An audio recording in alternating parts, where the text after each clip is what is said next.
Since the concept of budgeting is definitely thrown out there, but it's not actually broken down step by step on how you should make your first budget, depending on if you want a budget per month or per paycheck, I wanted to go line by line, basically how you would allocate each of your expenses for your bills per paycheck.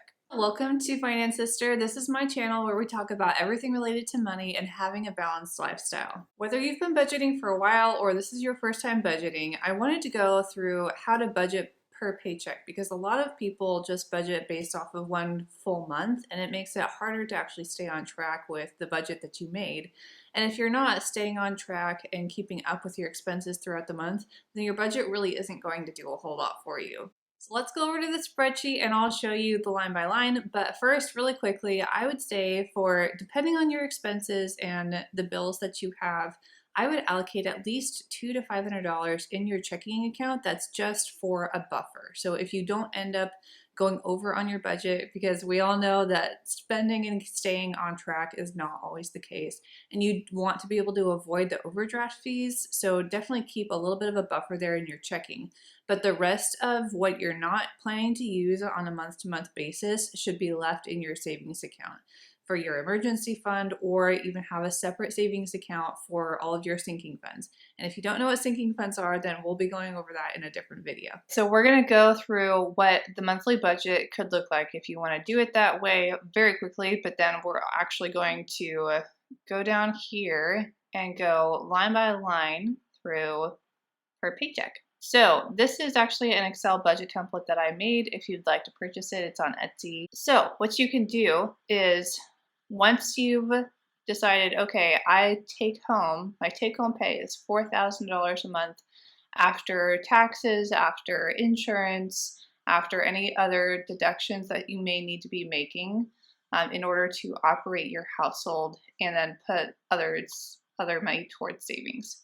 So if we go down, let's say you have $1,000 for rent, and what we're doing over here off to the side in the notes section, and you can make a spreadsheet about yourself if you want, or keep track of this in an app like Mint, Every Dollar, You Need a Budget, any of those work really well. So you can make notes of like, okay, this is due on the 1st, so I need to pay this with my first paycheck of the month, or I need to be able to hold money before the 1st of the month from the previous month in order to make sure that I have enough in my bank account to cover that cost. And that's where I think it's really important to have that buffer that I was talking about earlier. And if your rent is due on the 1st of the month, what you would want to do is make it due on the 25th or something, and that's when you would put your rent on your second paycheck allocation instead of your first month. So just depending on when things are actually due, you're going to need to have that coincide with your actual paycheck. So when you actually know the dates of each one of your paychecks, it'll be easier to do your budget. So that's a basic rundown. All of these are going to be similar concepts. I just, for the sake of ease, I put 1st and the 16th. So that I know that, okay, these expenses are for the first month or for the first paycheck of the month, the others are on the second. And that's assuming that you get paid twice a month.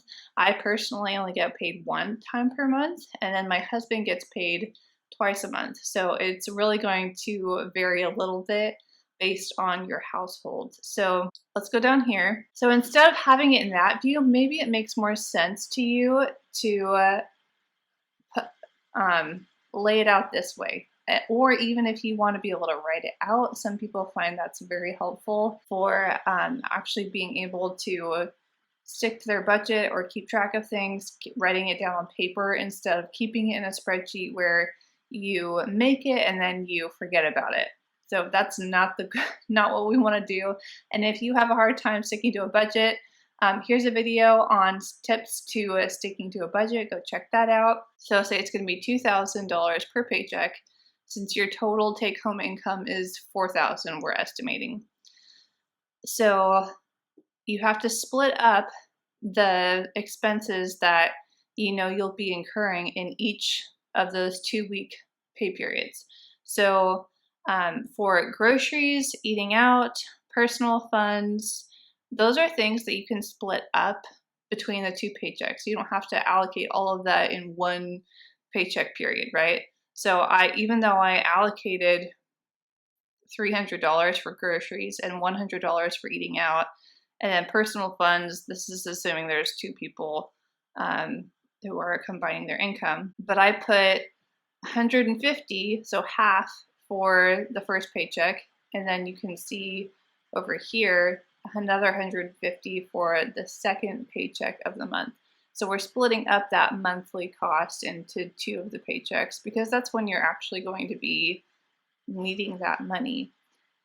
And then I'm splitting up, if you have any debt, then I'm splitting that up between the two paychecks. So if you have a car loan, that goes under the first paycheck.